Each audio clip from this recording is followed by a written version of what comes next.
Cool. All right, so we're gonna walk through this property, same as last. Take your notes, etc. Riri, you wanna tell them quick synopsis on the property?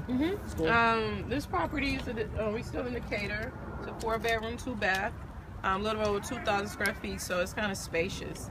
3-sided brick. I think the back side is regular siding.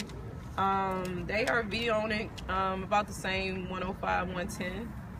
It's an investor owned. I think it's kind of overpriced. We'll kind of determine once we get in here and look at the repairs. But I'm thinking more like 50,000. Put 10 into it. You know, you at your 65%, 6% ARV. What are they asking for? 65. 65. All right. And ARV at one. Billy, yo, he got the old. He probably don't know we had the new. Oh. You got a phone number or something? He was right behind me. But I lost him at the light though. Hit Chris Darden and tell Chris to give him the new address. I just thought about it because Evan had the old ones too. Chris should have gave him the new one, I would think. But all right. Yeah, I sent it to Chris this morning. What's the asking? 65. Let me get his phone. That's him right there. That's him? Yeah. Yeah. Oh, okay. We got him. You should give his number when you come. So, all right, so somebody real quick with your phone. Let's divide 65,000 divided by 105,000. Just see our worst case ARV. I like to always do worst case numbers. 62.62? Yeah, 60%. So as is, with no repair cost added, just on what they're asking, we're at a 62% purchase ratio. I'm going to explain that to you guys when we get into the mastermind room. But that's how we find out our qualifying ratio, I call it, our purchase ratio, right? We want to be at 0.65 or 65% when you move the decimal 2 places over, right? So that's our magic number. And that's our magic number because that's the industry standard in regards to hard money lending and where most investors want to be. They want to be at 65% of the market value, all in them, right? So that means with repair costs, purchase price, any other liens or fees that the buyer will be expected to pay.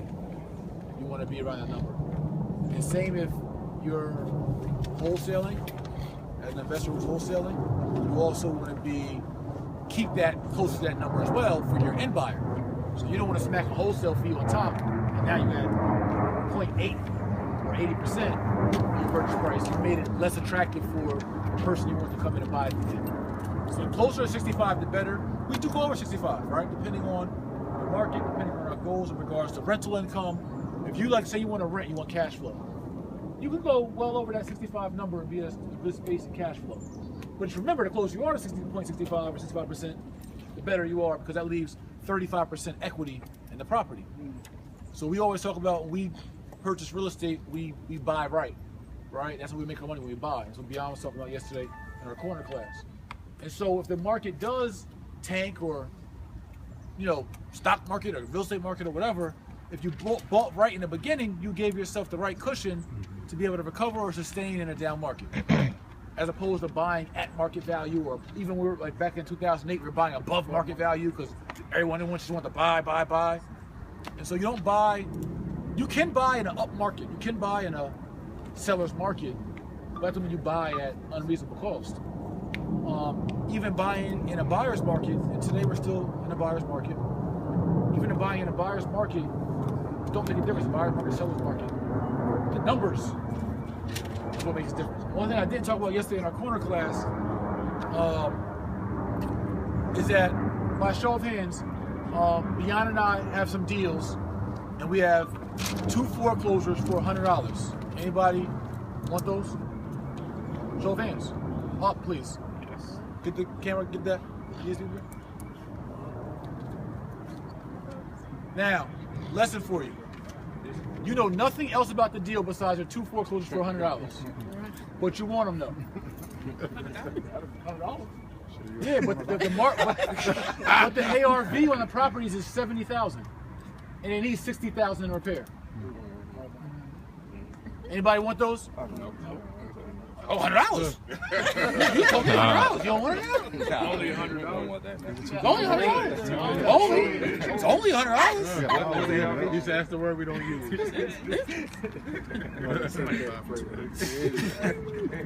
So the lesson for you all is that many clients come in and say, I want a foreclosure. I want a short sale. I want a probate. No, you don't. That ain't what you want. What you want is a property that has the right purchase ratio, qualifying ratio. What you want is the equity. What you want is a good deal, is what you want. You assume that a foreclosure means it's a good deal. That don't mean it's a good deal. Short sale does not mean it's a good deal. Only a deal is a deal. I need everyone to say that. Only a deal is a deal. Only a deal is a deal. Say it with some enthusiasm. Only a deal is a deal. Only a deal is a deal. Say it one more time. Only a deal is a deal. Only a deal is a deal. Remember that. There's none of these other fancy words, tricky words. No money down, foreclosure, first time home buyer, short sale, probate, distressed property. Only a deal is a deal. When we get to our mastermind, I'm going to break down to, again, and better, on our whiteboard flip chart, what a deal looks like. Only a deal is a deal. Don't get caught up in the foreclosure word, the F word. Now you want it, I want a foreclosure. No, you don't. You want a deal. That's what you want. So that's your lesson. Queen, can you open up for us? Take your notes. We're going to zoom through this, not going to do too many questions. So I want to get us to the mastermind room where we can really get busy.